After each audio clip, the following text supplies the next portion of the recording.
तो दोस्तों एक बार फिर से स्वागत है आप सभी का आपके अपने favourite English learning channel scholar English पर। मेरा नाम है दीपिका कुमावत और मैं इस चैनल पर वेरियस कॉम्पिटिटिव एग्जाम्स के लिए इंग्लिश सब्जेक्ट टीच करती हूँ। तो बेसिकली आज के इस वीडियो में हम डिस्कस करने जा रहे हैं द हिंदू एडिटोरियल का वोकैब एनालिसिस। आशा करती हूँ कि आप इन सेशंस के साथ रेगुलरली जुड़ रहे हैं और इनका बेनिफिट भी उठा रहे हैं, क्योंकि इन सेशंस का मकसद है आपकी वोकैब पावर को और ज़्यादा इन्हांस करना। और ये जो वोकैब सेशंस है ये बैंक, एसएससी, रेलवे, यूपीएससी या फिर किसी भी कॉम्पिटिटिव एग्ज़ाम के लिए इक्वली बहुत ही ज़्यादा इम्पॉर्टेंट है। तो चलिए और ज़्यादा देर ना करते हुए बढ़ते हैं हमारे वोकैब शो की ओर और जानेंगे कि आज का हमारा सबसे पहला वर्ड कौन सा है। तो आज का हमारा सबसे पहला वर्ड है डिस्पेल। डिस्पेल का मतलब होता है दूर करना, हटाना, यानी कि जब आप किसी चीज़ को अलग कर देते हो, दूर कर देते हो, हटा देते हो, तो उसे कहा जाएगा डिस्पेल। और ये हमारे पास पार्ट्स ऑफ स्पीच में वर्ब है, यानी कि क्रिया है। सिनोनिम इसका होता है डिसमिस या फिर एलिमिनेट, यानी कि किसी चीज़ को जो है वो दूर कर देना, हटा देना या फिर निकाल देना। अब अगर बात करें इसके एग्जाम्पल की, तो एग्जाम्पल इसका है the morning sun starts to dispel the mist, यानी कि जो सुबह का जो सूरज होता है वो जो है वो धुंध को गायब कर देता है। यानी कि धुंध जो है वो सुबह के सूरज के वजह से दूर हो जाती है, हट जाती है, गायब हो जाती है।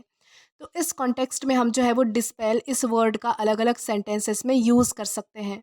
देन इसी के साथ हम आगे जाएंगे हमारे नेक्स्ट वर्ड की ओर और जानेंगे कि इसके बाद हमारा अगला वर्ड कौन सा है।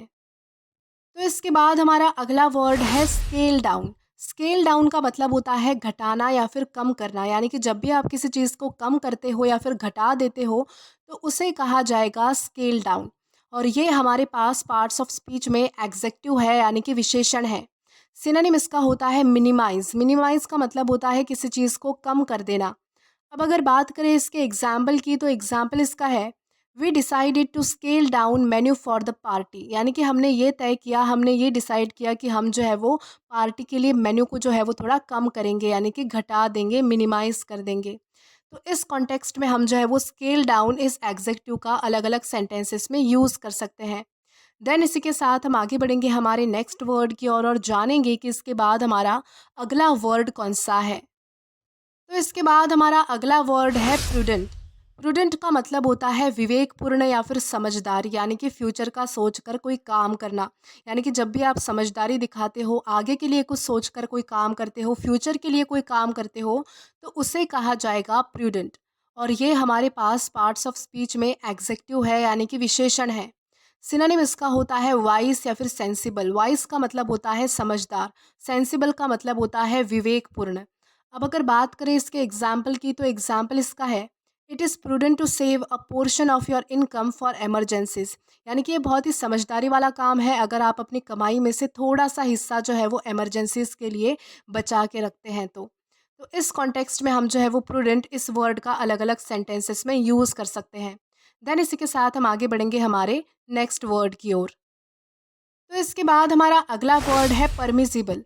परमिसिबल का मतलब होता है जायज़, यानी कि अनुमेय, यानी कि किसी चीज़ का कि कोई चीज़ जो है वो अलाउड होना, यानी कि जब आप किसी चीज़ को यूज़ करते हो, उस चीज़ की आपको अनुमति मिल जाती है, तो अनुमति को कहा जाएगा परमिसिबल। और ये हमारे पास पार्ट्स ऑफ स्पीच में एग्जेक्टिव है, यानी कि विशेषण है। सिनोनिम इसका होता है एक्सेप्टेबल, यानी कि जिसे एक्सेप्ट किया जा सकता है, जो अनुमति होती है हमें हमारे लिए, या फिर जो जो भी कोई चीज़ जायज़ होती है, अनुमय होती है, अलाउड होती है, तो उसे कहा जाएगा एक्सेप्टेबल। अगर बात करें इसके एग्जाम्पल की, तो एग्जाम्पल इसका है it is permissible to use a calculator during the math test, यानी कि हम जो है वो मैथ के टेस्ट के दौरान जो है वो कैलकुलेटर का यूज़ कर सकते हैं। ये जो है वो परमिसिबल है, यानी कि अलाउड है। तो इस कॉन्टेक्स्ट में हम जो है वो परमिसिबल इस वर्ड का अलग अलग सेंटेंसेस में यूज़ कर पाएंगे। देन इसी के साथ हम आगे जाएंगे हमारे नेक्स्ट वर्ड की ओर और जानेंगे कि इसके बाद हमारा अगला वर्ड कौन सा है। तो इसके बाद हमारा अगला वर्ड है स्टम्बल। स्टम्बल का मतलब होता है ठोकर खाना या फिर परेशानी सहन करना, यानी कि जब आप दर दर ठोकर खाते हो, परेशानी सहन करते हो, फिर आपको कोई चीज़ का एक्सपीरियंस आता है, तो उसे कहा जाएगा स्टम्बल। यानी कि परेशानियों से जूझना, परेशानियां सहन करना, ठोकर खाना, कुछ एक्सपीरियंस कमाना, उसे कहा जाएगा स्टम्बल। और ये हमारे पास पार्ट्स ऑफ स्पीच में वर्ब है, यानी कि क्रिया है। सिनोनिम इसका होता है फाल्टर या फिर स्ट्रगल। फाल्टर का मतलब होता है ठोकर खाना या फिर परेशानी सहन करना, और स्ट्रगल का मतलब होता है संघर्ष करना। अब अगर बात करें इसके एग्जाम्पल की, तो एग्जाम्पल इसका है the team is stumble through the stages of development, यानी कि जो टीम है वो अपने डेवलपमेंट यानी कि प्रोग्रेस, विकास के स्टेजेस के दौरान जो है वो बहुत ज़्यादा परेशानी सहन कर रही थी, यानी कि उनको बहुत ज़्यादा स्ट्रगल्स का सामना करना पड़ रहा था। तो इस कॉन्टेक्स्ट में हम जो है वो स्टम्बल इस वर्ड का अलग अलग सेंटेंसेस में यूज़ कर सकते हैं। देन इसी के साथ हम आगे जाएंगे हमारे नेक्स्ट वर्ड की ओर और जानेंगे कि इसके बाद हमारा अगला वर्ड कौन सा है। तो देन इसके बाद हमारा अगला वर्ड है ट्रांसग्रेस। ट्रांसग्रेस का मतलब होता है उल्लंघन करना, यानी कि नियम तोड़ना, यानी कि जब भी आप कोई रूल या फिर लॉ या फिर रेगुलेशंस तोड़ते हो, उसका उल्लंघन करते हो, उसके परे जाते हो, तो उसे कहा जाएगा ट्रांसग्रेस। और ये हमारे पास पार्ट्स ऑफ स्पीच में वर्ब है, यानी कि क्रिया है। सिनोनिम इसका होता है वायलेट या फिर ब्रीच, यानी कि तोड़ना। अब अगर बात करें इसके एग्जाम्पल की, तो एग्जाम्पल इसका है the player was disqualified because he transgress the rules, यानी कि जो प्लेयर है यानी कि जो खिलाड़ी है उसे जो है वो डिसक्वालीफाई कर दिया गया, यानी कि निकाल दिया गया, क्योंकि उसने जो है वो नियमों को तोड़ा, यानी कि नियमों का पालन नहीं किया, उसका उल्लंघन किया। तो इस कॉन्टेक्स्ट में हम जो है वो ट्रांसग्रेस इस वर्ड का अलग अलग सेंटेंसेस में यूज़ कर सकते हैं। देन इसी के साथ हम आगे जाएंगे हमारे नेक्स्ट वर्ड की ओर और जानेंगे कि इसके बाद हमारा अगला वर्ड कौन सा है। देन इसके बाद हमारा अगला वर्ड है कोवर्ट। कोवर्ट का मतलब होता है गुप्त, यानी कि सीक्रेट, यानी कि जब भी आप कोई काम जो है वो सबसे छुप कर करते हो, सीक्रेटली करते हो, तो उसे कहा जाएगा कोवर्ट। और ये हमारे पास पार्ट्स ऑफ स्पीच में एग्जेक्टिव है, यानी कि विशेषण है।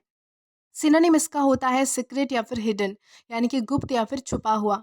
अब अगर बात करें इसके एग्जाम्पल की, तो एग्जाम्पल इसका है the company held a covert meeting to discuss their secret plans, यानी कि कंपनी ने जो है वो अपने सीक्रेट प्लान्स को डिस्कस करने के लिए जो है वो एक सीक्रेट मीटिंग अरेंज की। तो इस कॉन्टेक्स्ट में हम जो है वो कोवर्ट इस वर्ड का अलग अलग सेंटेंसेस में यूज़ कर पाएंगे। देन इसी के साथ हम आगे जाएंगे हमारे नेक्स्ट वर्ड की ओर और जानेंगे कि इसके बाद हमारा अगला वर्ड कौन सा है। तो इसके बाद हमारा अगला वर्ड है ब्लो अप। ब्लो अप का मतलब होता है विस्फोट होना या फिर फटना, यानी कि जब भी कोई चीज़ जो है वो बर्स्ट हो जाती है, विस्फोट हो जाती है, फट जाती है, तो उसे कहा जाएगा ब्लो अप। और ये हमारे पास फ्रेजल वर्ब है। सिनोनिम इसका होता है बर्स्ट या फिर एक्सप्लोड, यानी कि फटना या फिर विस्फोट होना। अब अगर बात करें इसके एग्जाम्पल की, तो एग्जाम्पल इसका है she watch the volcano blow up, यानी कि उसने जो है वो वोल्केनो को एक्सप्लोड होते हुए देखा, विस्फोट होते हुए देखा, फटते हुए देखा। तो इस कॉन्टेक्स्ट में हम जो है वो ब्लो अप इस वर्ड का अलग अलग सेंटेंसेस में यूज़ कर पाएंगे। देन इसी के साथ हम आगे चलते हैं हमारे नेक्स्ट वर्ड की ओर। तो इसके बाद हमारा अगला वर्ड है अम्ब्रेज। अम्ब्रेज का मतलब होता है नाराज़गी, यानी कि नाराज़ होना। यानी कि जब भी आप किसी चीज़ से नाराज़ हो जाते हो, किसी बात से नाराज़ हो जाते हो, डिसअपॉइंट हो जाते हो, तो उसे कहा जाएगा अम्ब्रेज। और ये हमारे पास पार्ट्स ऑफ स्पीच में नाउन है। सिनोनिम इसका होता है डिसप्लेजर या फिर ऑफेंस, यानी कि भड़क जाना या फिर जो है वो नाराज़ हो जाना, डिसअपॉइंट हो जाना। अब अगर बात करें इसके एग्जाम्पल की, तो एग्जाम्पल इसका है she express umbrage when she found out her friends had been talking behind her back, यानी कि उसे जो है वो बहुत ज़्यादा नाराज़गी महसूस हुई, वो बहुत ज़्यादा नाराज़ हो गई जब उसे ये पता चला कि उसके जो दोस्त है, उसके जो फ्रेंड्स है, वो उसकी पीठ पीछे बहुत बातें करते हैं। तो इस कॉन्टेक्स्ट में हम जो है वो अम्ब्रेज इस वर्ड का अलग अलग सेंटेंसेस में यूज़ कर सकते हैं। देन इसी के साथ हम आगे जाएंगे आज के हमारे लास्ट वर्ड की ओर और जानेंगे कि हमारा आज का लास्ट वर्ड कौन सा है। तो हमारा लास्ट वर्ड है अर्स्टवाइल। अर्स्टवाइल का मतलब होता है पूर्व, यानी कि पहले का, यानी कि जो पास्ट में हो चुका है और अब प्रेजेंट में नहीं है, तो ऐसी चीज़ को हम कहेंगे अर्स्टवाइल, यानी कि पूर्व, यानी कि पहले का। और ये हमारे पास पार्ट्स ऑफ स्पीच में एग्जेक्टिव है, यानी कि विशेषण है।